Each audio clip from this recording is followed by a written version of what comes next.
Hey guys, Fernando here, trying to have a little conversation on aftermarket wheels and tires for the new Racer 200.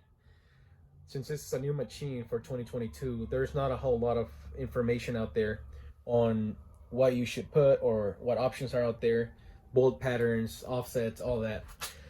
Just to start off, getting some general information out there for those who don't know already. The fronts they take 4 by 110.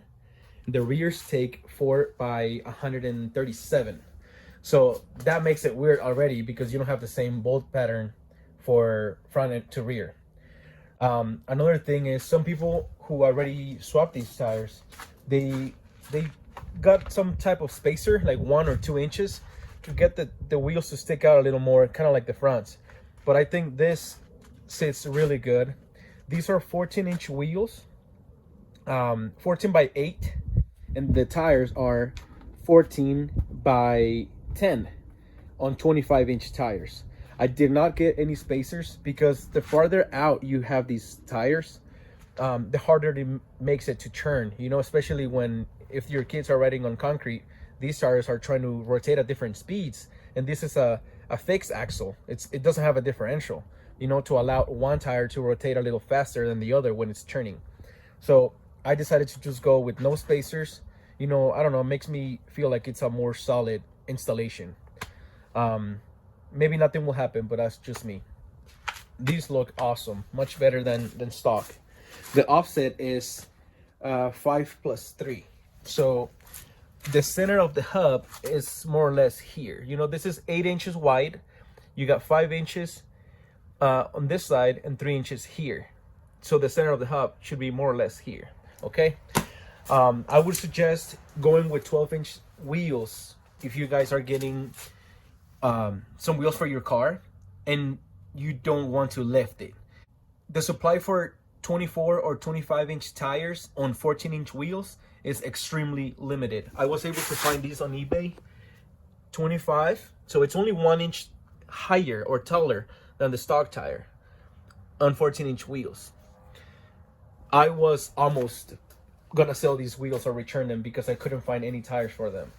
So if you go with 12-inch wheels, there's a lot more options out there for 24 or 25-inch tires.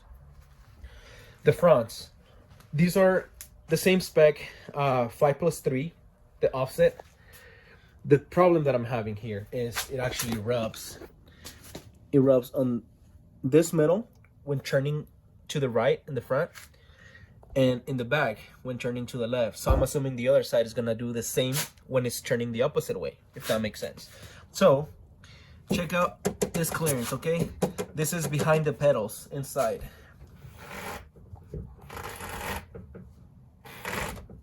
Boom, it's rubbing there. So what I just ordered is the same kind of wheel. I still have to try these out. I haven't tested, but these are the same type of wheel, but it's 2 inches narrower. So these are 14 by 6 rather than 14 by 8, and the offset is 4+2. So basically, out of the center of the hub, you get 1 inch less in and 1 inch less on the outside. You know, so it should be like that. I'm gonna be mounting the same tire. The tire is 10 inches wide, so it'll look like that. You know, it's gonna compress it in, but it's gonna work just fine. I'm not sure if it's gonna rub or not. I already tried this with a 1.5-inch spacer and it didn't rub. So I know I can just get a spacer, but I'd rather not. The space between this on the 14 by 8, so we had 1 more inch here and 1 more inch here. This would rub. I was gonna bend this like I did on this one. That wasn't a problem. The thing is, it was rubbing here. Always test fit your wheels before you even mount them. This is just to make sure you have the correct bolt pattern and all that. So I'm gonna show you on the other one. See this?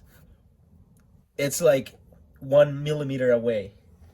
So I wasn't really feeling too confident about that. with the 1-inch spacer, it would clear, but now I don't need a spacer, hopefully.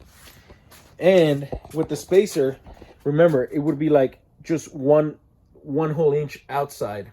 So right now, since it's gonna be more narrow, even if I do a spacer, it's just gonna go back to the normal level on the outside, if that makes sense. Okay, now I'm gonna go install them. Okay, I just got back from Discount Tires. They just mounted the 10-inch tires that I had on the other wheels on the 6-inch wheels. So it's pulling it in. It looks pretty meaty. Definitely looks more narrow. Okay, so I got them on the car, and it is a lot better because now look at how much space we have here. All that much better. And then it looks like it's rubbing there, but it actually churns. And no rubbing, that's churning all the way. I mean, all the way. Those noises you hear is the antenna thing, the whip or whatever on the garage door. Another thing that I noticed is pushing it by hand is much easier because these tires have more pressure. I'm probably gonna set them to like 10 or 15 psi. I'll see that later. But these are meant to be ran at 5 psi. It's extremely low, but you know, that's gonna give it like a more, like a soft suspension type, like a smoother ride, but it makes it heavier, you know. I'm assuming with these it might run a little bit faster or faster acceleration, even though it's bigger. We'll see. I don't think I'm gonna need to re-gear because the overall diameter is only 1 inch bigger than the stocks. Those are 24s, these are 25s. One more thing, you might have to get conical lug nuts. See, these get a deeper thread, so it's grabbing more onto the stud. You don't need longer studs, barely though. It's grabbing all the way, so this is perfectly fine. Remember, they're grabbing more. Just for general information, these are M10 by 1.25. That's the lug nut you need.